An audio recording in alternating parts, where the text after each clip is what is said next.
Gatas na gatas! Gatas na gatas! Alright, mga ka-plastic, and this is me again, Big Sue, right back at it again with another content. Gatas na gatas. Ito ay isang malaking dekalibring gatas na gatas, mga ka-plastic. Mga ka-plastic. So, ito, pag-uusapan po natin yung mga sinabi ni Norman Mangusin naman sa flight niya sa isang eroplano, which is papunta siya from Manila to Katitlan, mga ka-plastic. So, ang sabi niya doon sa post, mga ka-plastic, naka-presidential class siya. Pero nung nakita, mga ka-plastic, ang kanyang post sa social media na ang ticket niya ay nakalagay lang is as a comfort class. So, isa sa mga kasinungalingan talaga ang mga pinagsasasabi ni Norman Mangusin ever since. Sa lahat ng mga pinagsasasabi niya, siguro 0.0000000 negative 1% ang kanyang mga nasasabing kabulshitan dito sa social media, mga ka-plastic. So, eto mabilisan lang. Ano ang pinagkaiba ng presidential class at comfort class sa aeroplano? Ito po yun. Ang presidential class ay isang pinakapataas o top tier class ito. Mas kilala rin siya minsan bilang first class o VIP class. Depende sa airline. Karaniwan inilalaan sa mga pinakamataas na opisyal yan, sa celebrities o sa mayayamang pasahero. Pero hindi naman po artista o politiko si Norman Mangusin. At ang mga katangian nito, mga ka-plastic, is sa pinakamaluwag na upuan, madalas nagiging kama. May sariling private suite o cubicle. Fine dining meals at top tier wines. Personalized service, madalas may sariling flight attendant, mga ka-plastic. Access sa exclusive airport lounge. May amenities tulad ng shower, entertainment system at luxury kits. Yon. Technically, mas mataas ito kaysa sa comfort class, di ba? So, nangangahulugan yung comfort class ay isa siyang mababang klase lang sa eroplano. Ito kasi yung comfort class, ito ay mataas na economy class. Di ba? Ito ay mas mataas kaysa sa economy class. Pero mas mababa kaysa sa business and presidential first class. Kilala rin siya minsan bilang premium economy, mga katangian, mga ka-plastic. Maluwag na legroom kaysa sa economy, mga ka-plastic. Mas komportable o naupuan, reclining na may headset, headrest. Mas magandang pagkain kaysa sa economy. Mas mabilis na boarding at priority baggage. Yun ang pinagkaiba nila, mga ka-plastic. So in short, yung sinakyan ni Norman Mangusin, mga ka-plastic, ay mas mababa sa presidential class na sinasabi niya, mga ka-plastic. So panoorin natin yung video na kanyang pinagmamalaking flight na papunta siya from Manila to Katitlan, at ito po yung kanyang pahayag sa latest live stream niya, mga ka-plastic. So ito po yung ticket na tinutukoy ko. Yan. Naka-comfort class pero sinasabi niya naka-presidential class daw siya. Diba, gago? Ubod ng sinungaling, mga ka-plastic. So, mapunta naman tayo sa sinasabi niya. Ito po. Panoorin natin yung video.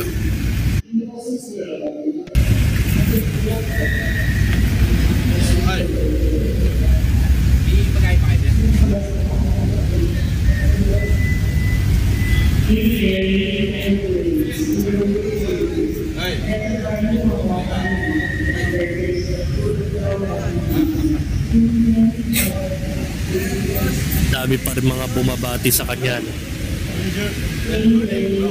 Hindi na ito dahil sa mga kaplastic. Hindi na po ito dahil sa sobrang impluensya niya. Ito ay dahil sa controversial niya, mga kaplastic.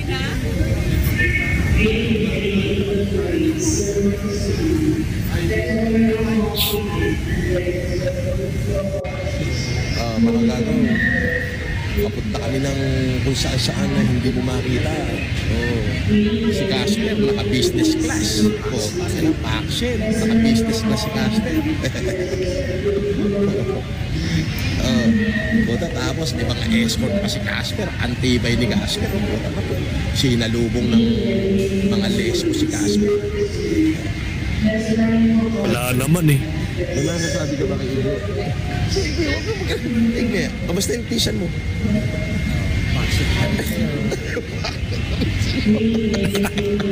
Packship na lang talaga. Yun na lang alam mo sabihin.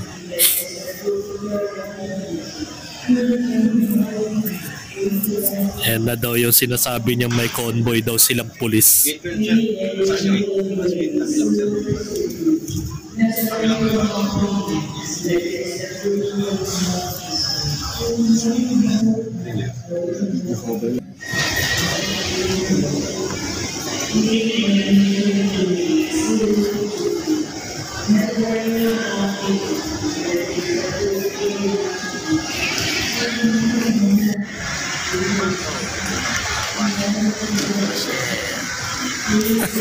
Nandito na kami.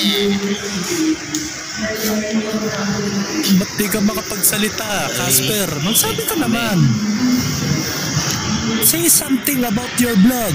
Escort namin lang. Yun lang, escort lang. Escort ba talaga yan? Escort ba talaga yan o ina-assist lang kayo ng mga taga-Anaiya? Huwag mo naman paglulukoyin yung mga tao, mga ka-plastic. Diba?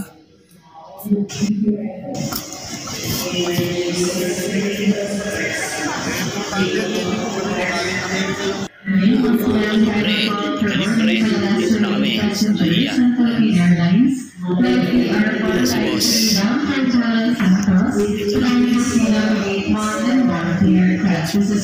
Magpabukas mo na ng pera si boss. Ubus sa pera, wala naman kayong pera.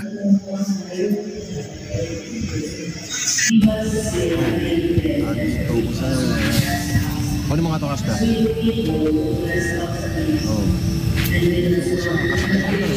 Porlano.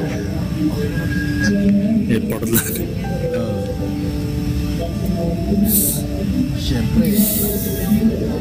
Siyempre, papunta ako ng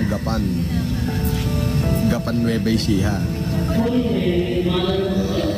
Siyempre, naka-business class kami. Business class kami ni Casper.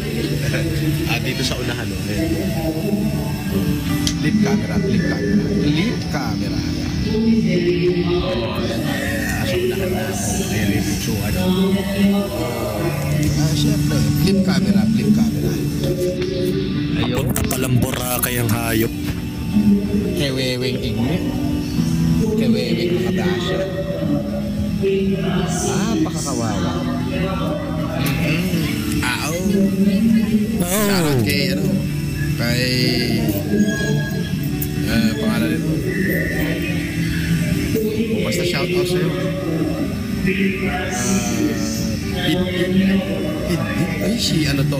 Si Daddy Chart to, Pitig eh.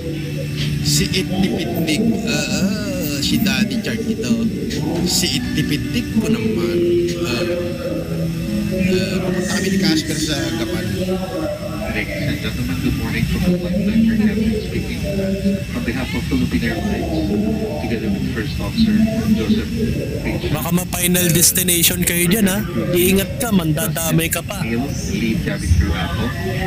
We are delighted to welcome you on board this Philippine Airlines flight number 201 for Katiklan, Nabista to na eh. Ito na ba si Kapitan? Sinabi mo sa Gapan tayo pupunta. Sinabi naman sa Davao. We expect cloudy weather during the flight. Sinungaling ka naman Be talaga. care about your safety. Please take your assigned seat as soon as possible to facilitate our departure. Keep your seatbelts fastened at all times as we may experience unexpected turbulence during the flight. We will update you with the latest arrival information as we get closer to Katiklan. Thank you for flying Philippine Airlines, the heart of the Filipino. Mabuhay and welcome on board. Sabi ko, sagapang Ladies kami. and gentlemen, take your assigned seat now. Sagapang, Fasten your seatbelt. Attention lang sa sagapang kami pupunta ni Casper.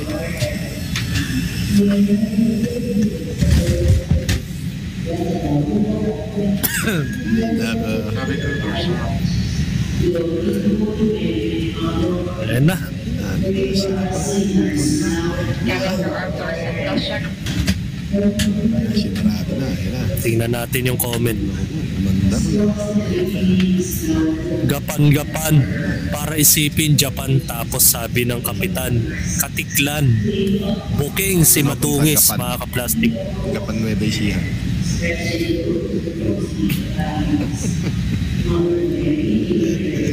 Magandang umaga po sa inyong lahat. Ang puso po natin kayo. Tinatanggap dito sa PR at B2031 Butler, Katiklan, Mabuhay. Philippine Airlines, the heart of the Filipino, welcomes you for PR at B2031. Sabi ni Ron, nakakabilib talaga yung mga ganitong tao Our pilot in command is Captain na kahit merong kapasanan sa pag-iisip, nagagawa pa din yan tumayo sa sarili niyang mga paa. Mabuhay ka, maikli. Mabuhay ka ng maikli. FLM, mga kaplastik. Diba? Napakasinungaling niya. Katiklan daw, gapan. Ayan. Gapan ng gapan para isipin Japan.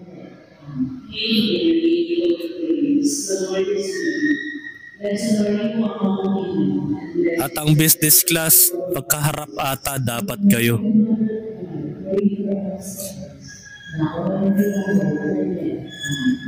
Eto nga yung sobra sa kayabangan niya, pati economy class, nagawa na niyang business class.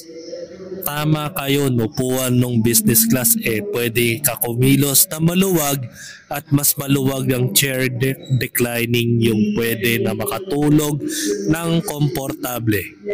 Kala siguro ng kulaong bobo ang mga tao. Hindi alam na mga kaibahan ng upuan ng business class sa economy. Dakilang sinungaling talaga. Diba?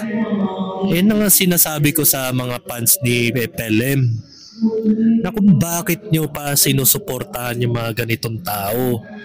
Naharap-harapan kayong niloloko, mga kaplastik. Hindi ba kayo kinikilabutan, Norman Mangusin? Sa lahat ng mga pinagsasasabi mong kasinungalingan, parang ginawa mo na bang hobby yan? Na mabuhay ka sa kasinungalingan? At baka yung mga pinagpa-flight nyo dyan, mga kaplastik, ang nagbabayad dyan is yung mismong ano. Diba? Ayan o. Nakalugaw na ngayon. Mga amo mo nagbabayad sa inyo, mga kaplastik. Hindi yung mga hindi mismong pera mo yan. Diba? Pero lugaw muna, bread muna. Plastic, food trip for today's video. O nalulugi na yung kanilang dahil pinasipa na raw sa casino tong si Norman Mangusin na hindi niya inaamin sa sarili niya. Ayan, mga kaplastik. Yan ba ang sasabihin nyo? Comfort class lang naman po siya. Hindi po siya presidential class o business class na may malaking klase. Diba? Sobrang sinungaling ni Kulao. So, yan.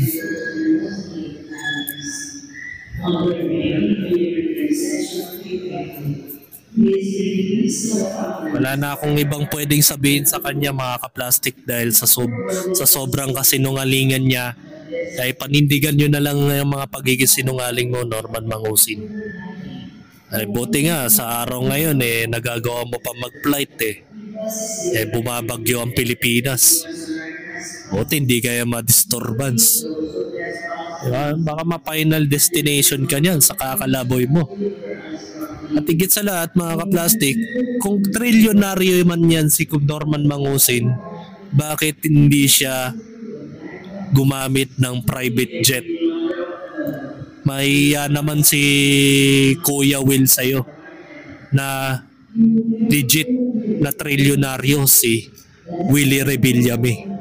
May sariling yate, may sariling helicopter na nakakapag-flight siya all over the Philippines. Nagagawa niya magpa-back and forth from Boracay to Manila. Samantala ikaw, kailangan mo pang pumunta sa NAIA at magsisinungaling ka pa na presidential class ka. Bagamat ito po yung nasa ticket ay nakalagay comfort class lamang. Diba mga kaplastik? Sinong pinaglololoko na itong hinayupak na nilalang na ito? Diba? Sinong maniniwala sa kanila? So hanggang dito na lang ang aking opinion, and this is me again, Big Su, lagi nagsasabing ang mga plastic ay matagal mabulok dahil ang mga plastic ay toxic. Kaya, what's up mga ka-plastic? And this is Gambit commentary video ng video live stream. Signing up. Alright. Mga ka-plastic, kung nagustuhan nyo ang aking video, isubscribe nyo lang ang aking channel. At the same time, i-hit nyo rin ang notification bell at yung all para ma-notify kayo sa aking susunod ko pang video sa aking YouTube channel. Maraming salamat po mga ka-plastic.